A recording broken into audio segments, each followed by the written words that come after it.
Сущенко озыны яхшы ис эте булунув шарайтларыне шикаят этмей.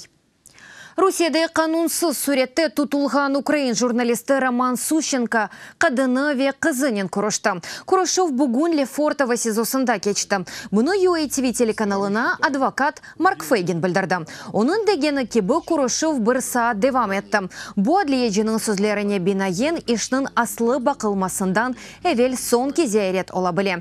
Фейгин дейке Русия махкемесі Украинлыны 20 елік апиш жазасына макюмете біле. В течение часа они виделись. Құрышов бір саат девам етті, жам артындан. Телефон вастасынен лаф еттілер. Ве оңа көре турмуш мевзуларының музакере еттілер. Хаберлер ақында сөбетлештілер. Бұ енді үшінші Құрышовдыр. Вақты не үшіндір еп қысқартыла, марттан башлап, қадынларының өз башына келгенлерінен берлі. Амма бұ ресмиетчілікке бағлы ола біле. Анда туфғанлардан невбетлер тізіле. Роман өзіні яқшы исеті. Әрше яқшы, бір шейге шикает етмей. Киев мектебінде оқыған 10 яшындаки оғлы ақында хабер алмаға мемнун еді.